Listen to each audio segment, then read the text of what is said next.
A Dallas family is living under a cloud of uncertainty after a mother with a pending asylum case was detained by ICE. Her children are being cared for by their grandmother now, a situation that's taking a toll both financially and emotionally.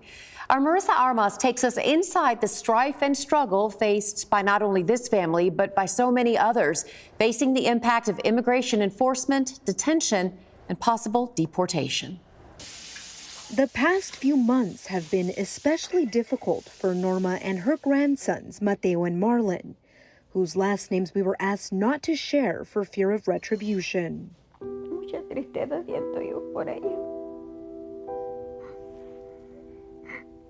Desde ese momento que pasó eso, yo no he tenido tranquilidad en mi vida. Norma's daughter, Mayra Bonilla Garcia, was detained by ICE during a routine check-in in October.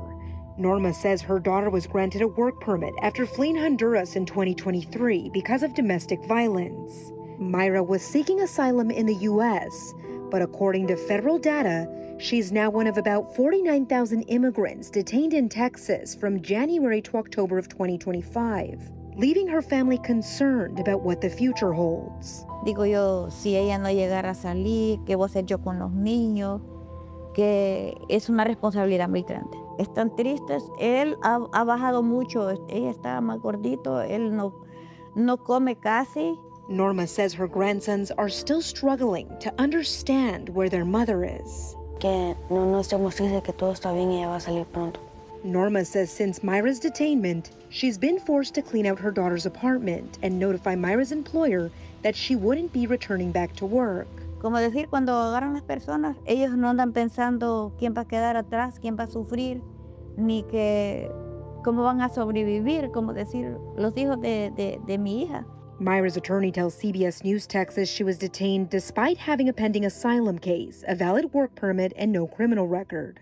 However, an ICE spokesperson says Mayra entered the U.S. illegally under the Biden administration's catastrophic catch-and-release policies, adding that she doesn't have legal status to remain in the country. Recently, Mayra appeared before an immigration judge to defend her case, but her asylum request was denied, and an order of removal was issued. If we don't file an appeal, she's going to be deported normally 30 days later. Federal data shows that in Texas immigration courts, 86% of roughly 13,500 completed asylum cases were denied between January to September of last year. So what's next for Mayra's sons? We have been recommended to our clients that they can't set up power of attorney, giving authorization to a family member to take decision about the minor child. You know, if you love children and you know the importance of sound parenting and, you know, consistent, predictable environments, you know how important that is to a child's well-being. We have to think about that. When we disrupt that, we are disrupting a child's trajectory. University of Texas Rio Grande Valley Provost Luis Zayas, who specializes in social work and psychology of immigrant communities, says the emotional and psychological toll on children in these situations can be severe. He says many children experience stress, anxiety, depression, and behavioral issues. How can we focus on not just the person who's being deported, but the people around that person that depend on that person? We in this country talk so much about the importance of family and protecting the family and strengthening the family. I think we would need to do something like that in the immigration enforcement system. As for Mayra's sons, they prayed to one day be reunited with their mother.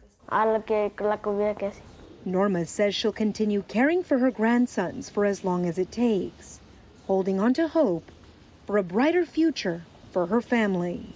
No, yo no puedo desampararlos. Yo tengo que luchar y salir adelante con ellos. In Dallas, Marissa Armas, CBS News, Texas.